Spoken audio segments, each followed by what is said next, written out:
Bom, e a gente sabe, né, que toda essa polêmica que envolve aí se tem cashback, se não, se taxa de um lado, se taxa do outro. Vamos seguir falando sobre isso. Quem vai conversar comigo é o tributarista João Henrique Gasparino. João, seja bem-vindo, boa noite para você. Difícil. Nós vimos aí agora o deputado Pedro Lupion falando a respeito dessa taxação e eu gostaria de trazer alguns pontos dessa conversa para o nosso debate também. Um deles que me chama muita atenção, que essa proposta, principalmente das carnes, e a proposta como um todo da reforma tributária, vai em desencontro àquilo que foi proposto de minimizar o preço dos alimentos. Tudo que nós estamos vendo até agora é algo que contribui para que esses preços cresçam. É mais ou menos essa linha ou nós estamos entendendo de forma diferente o que o governo está propondo aí com essa nova reforma e com essa taxação? Boa noite, Thiago. Boa noite a todos que nos ouvem também. Muito boa a fala agora há pouco. De fato, o que nós temos visto é um aumento na tributação. Muito se discute, né, inclusive quanto a um eventual efeito negativo de uma isenção das proteínas, das carnes, etc., e eventual inclusão desses itens na cesta básica, né? Os números que estão sendo apresentados são bastante conflitantes.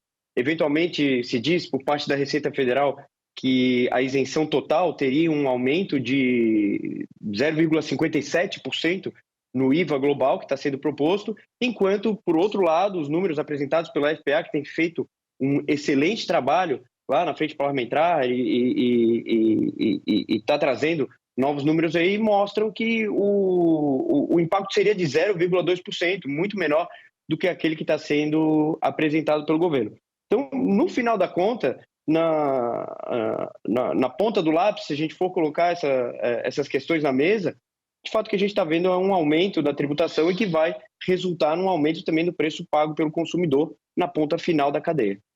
Pois é, aí fica esse por uma análise num contexto geral, né? Agora, como a gente pega essa questão das carnes, que já não tem taxação a nível federal de impostos e passa a ter, aí um aumento pode até mesmo passar desses 10% que alguns estão falando por aí. Né, João Henrique? Eu gostaria que você falasse também para a gente sobre isso, porque 10% é uma coisa num custo de produção, outra coisa é quando você vai colocar o combustível, o transporte, a logística até chegar no supermercado e a venda que você coloca, isso passa, mas e muito desses 10%, não é não? Exatamente, Thiago. Até a gente tem que lembrar que a gente está tendo essas iniciativas agora na sequência de uma outra medida do governo do mês passado que foi completamente desastrosa, a medida provisória 1227, que previu ali a extinção praticamente dos créditos presumidos de PIS e COFINS na aquisição de carnes e etc. por frigoríficos, o que ia também aumentar a tributação em toda a cadeia produtiva. A gente viu um discurso do governo, né, de que, olha, a gente não está aumentando o tributo, não está sendo feito nenhum aumento, mas o cancelamento e a restrição de um benefício fiscal, que eram os créditos presumidos, por exemplo, da tributação federal, que você acabou de comentar, através dessa medida provisória, ia também aumentar a tributação de forma muito gravosa e iria aumentar o preço da carne no final, na hora de colocar ela na mesa do brasileiro.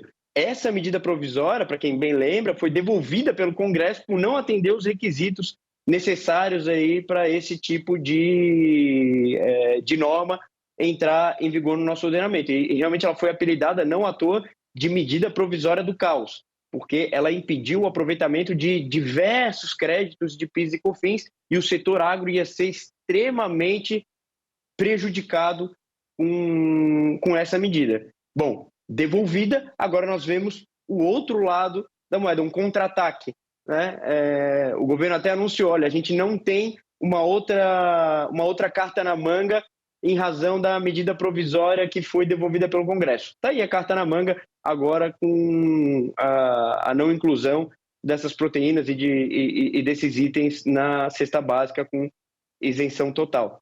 Né? Então, a gente vê essa tentativa aí do governo realmente de aumentar a tributação nessa ponta de uma forma bastante ostensiva. Certo, para nós finalizarmos, o que podemos esperar então aí para amanhã? Seria essa a pergunta de muitos bilhões de dólares ou de reais, quem sabe? Essa com certeza seria a pergunta a mais cara de todas, né? O que a gente pode esperar para amanhã é um excelente trabalho da FPA, um excelente trabalho de todos que estão lá na linha de frente, batalhando por uma inclusão desses itens na cesta básica, uma eventual isenção de forma responsável, com os números na mesa. Lembrando, a gente não pode ter uma tributação sobre consumo regressiva, né, que vá trazer malefícios como um todo para a sociedade. Então, de forma responsável, com os números na mesa, apresentando todos os impactos de uma eventual isenção, de forma que isso não seja maléfico, né, no final das contas, amanhã a gente talvez já tenha alguns desdobramentos aí, espero que favoráveis, em decorrência desse excelente trabalho que está sendo feito no Congresso e nos debates que estão sendo realizados. Certo, é claro que nós vamos seguir acompanhando tudo isso. Ô, João Henrique, mais uma vez, muito obrigado pela sua participação. Ótima noite para você e até uma próxima. Obrigado a você, Thiago. Boa noite a todos.